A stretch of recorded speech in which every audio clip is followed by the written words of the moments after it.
Okay, this is Stiilus Otaku here. It was suggested a while ago I should probably do a tutorial to show people how I do my weathering effects. It's really nothing special, nothing different. It's just something that I picked up on YouTube. I prefer, however, not to actually be spraying the black in or using an acrylic product to do any of the blackwashing.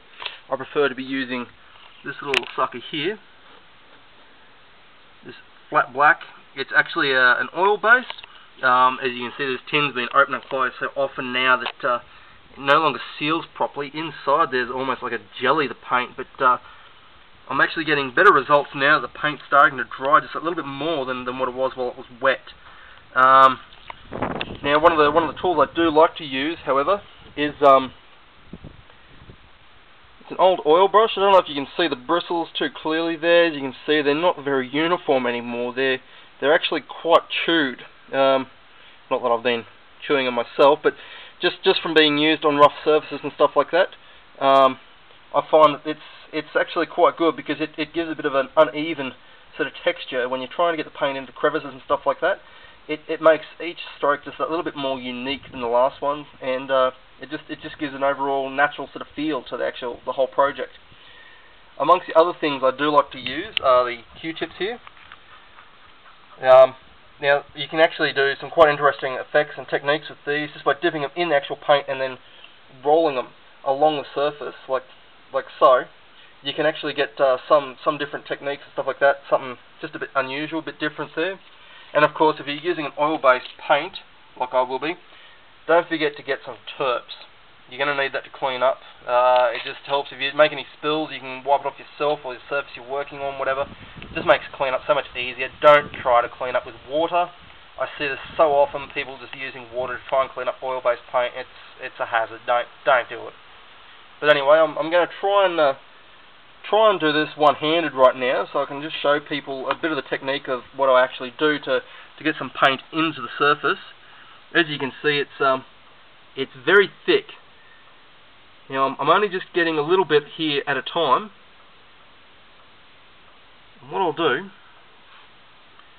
just come into a surface like this here, and I'll just dab it in.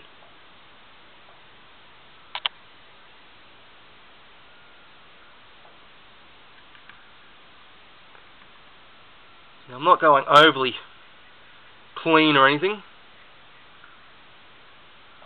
And from there, I'll grab one of these tissues that you saw earlier, and I'll just wipe it back off a little bit.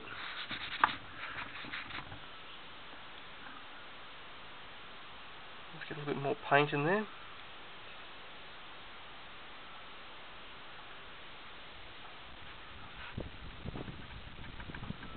I'll just rub that in nice and good, and dab it in. So there's no actual real sort of brush stroke that I'm using like to get this effect, but as you can see, it does rub it in quite nicely. Just get a bit more into the deep area there.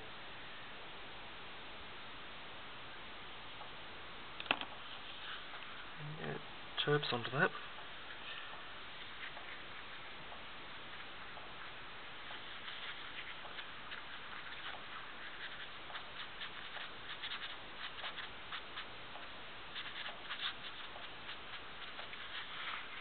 Now, if you put a bit more on the actual flat surfaces, like as a bit of a hazard, if you don't want to leave it there, you can wipe it off with the terps.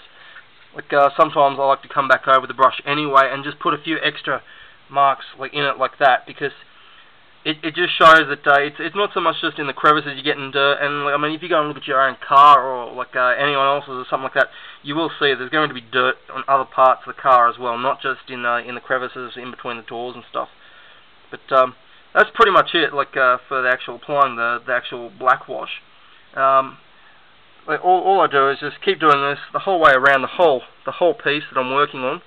I try not to overlay the brush at any one point in time. I can always come back and add more paint to it, but once it's dried, it's not coming back off. So that's another thing just to keep in mind. You can always add more paint to it, but it's a lot harder to get it back out. Yeah, definitely. But anyway, that's pretty much all I'm going to show you for now. Any questions or whatever, just write me or whatever. Thanks for that.